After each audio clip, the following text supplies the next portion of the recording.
പ്രധാനമന്ത്രി അമിത്ഷായുമായി സംസാരിച്ചിരിക്കുന്നു, സ്ഥിതിഗതികൾ വിലയിരുത്തിയിരിക്കുന്നു എന്നുള്ളതാണ്.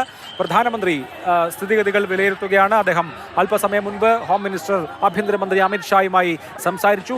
പ്രൈം മിനിസ്റ്റർ അല്പസമയം മുൻപാണ് ഈ വിഷയത്തിൽ സ്ഥിതിഗതികൾ ആരാഞ്ഞ് സ്ഥിതിഗതികൾ വിലയിരുത്തിയത്.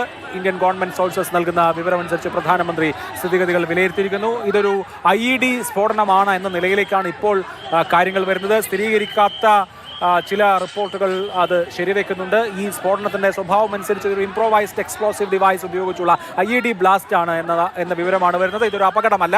അതായത് ഒരു CNG സിലിണ്ടറോ അല്ലെങ്കിൽ ഇലക്ട്രിക് കാർ തീപിടിച്ച് പൊട്ടിത്തെറിച്ചതോ അല്ല. അതിനപ്പുറത്ത് ഇത് ഒരു IED സ്ഫോടനമാണെന്നതിന്റെ സൂചനകൾ വന്നുകൊണ്ടിരിക്കുകയാണ്. ഒരു ടെറർ ആംഗിൾ എന്ന നിലയിലേക്ക് ഡൽഹി പോലീസ് ചില സൂചനകൾ നൽകുന്നുണ്ട്. പക്ഷേ അത് കൺഫേം ചെയ്തിട്ടില്ല, അത് സ്ഥിരീകരിച്ചിട്ടില്ല. സ്ഥിരീകരിച്ചാൽ മാത്രമേ അക്കാര്യം പറയാൻ സാധിക്കുകയുള്ളൂ. ഇത് ഒരു പോസിബിൾ IED അറ്റാക്ക് എന്ന നിലയിലേക്ക് കാര്യങ്ങൾ എത്തുകയാണ്. മരണസംഖ്യ ഇനിയും ഉയരാം എന്ന സൂചനകളാണ് വരുന്നത്. പ്രധാനമന്ത്രി ഇപ്പോൾ സംസാരിച്ചിരിക്കുന്നു. പ്രധാനമന്ത്രി ആഭ്യന്തരമന്ത്രിയെ ബന്ധപ്പെട്ട് സ്ഥിതിഗതികൾ വിലയിരുത്തിയിരിക്കുന്നു എന്നുള്ളതാണൊരു പ്രധാനപ്പെട്ട കാര്യം.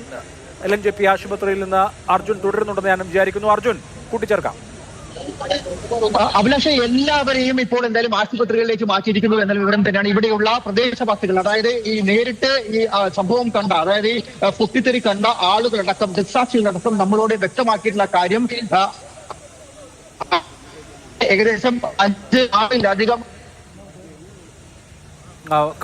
കട്ടായി പോകുന്നുണ്ട്. ഇപ്പോൾ മറ്റ് നഗരങ്ങൾ, ഡൽഹിയിൽ ഉണ്ടായ സ്ഫോടനത്തെ തുടർന്ന് മുംബൈയും ഡൽഹിയും മറ്റ് നഗരങ്ങളുമെല്ലാം ഇപ്പോൾ കനത്ത സുരക്ഷാ സംവിധാനങ്ങളിലേക്ക്, ജാഗ്രതയിലേക്ക് മാറുന്നു. 6:52 ഈ സംഭവം ഉണ്ടായത് എന്ന് നേരത്തെ ഡൽഹി പോലീസ് കമ്മീഷണർ സതീഷ് ഗോൽച്ച പറയുകയുണ്ടായി.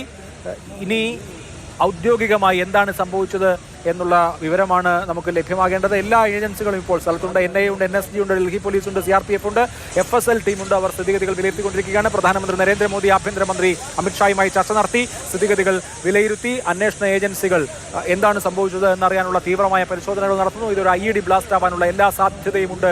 അതേസമയം മരണസംഖ്യ 9 ആയിരിക്കുന്നു. മരണസംഖ്യ ഇനിയും ഉയരുമോ എന്ന ആശങ്കയാണ് ഉള്ളത്. ഇന്ന് 6:52 ഡൽഹിയിലെ ചെങ്കോട്ടയ്ക്ക് സമീപത്തുള്ള ചെങ്കോട്ട മെട്രോ സ്റ്റേഷന്റെ 1-ാം നമ്പർ ഗേറ്റിന് സമീപത്ത് നിർത്തിയിട്ടിരുന്ന കാറിൽ വലിയ പൊട്ടിത്തെറി ഉണ്ടായത്, ഉഗ്രസ്ഫോടനം ഉണ്ടായത്.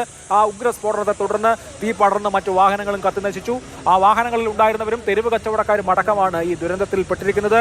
ഈ എക്സ്പ്ലോഷനെ സംബന്ധിച്ച ഔദ്യോഗികമായ വിവരങ്ങൾ, എങ്ങനെ ഇത് സംഭവിച്ചു തുടങ്ങിയ കാര്യങ്ങൾ ഇനി അറിയാനുണ്ട്. എന്തായാലും ഒരു IED ബ്ലാസ്റ്റ് ആവാനുള്ള എല്ലാ സാധ്യതയും ഉണ്ട് എന്നാണ് വിദഗ്ധർ നൽകുന്ന സൂചന. മരണസംഖ്യ ഇപ്പോൾ 9 ആണ്, ഇനിയും ഉയർന്നേക്കാം എന്നതിൻ്റെ സൂചനകളും വരുന്നുണ്ട്.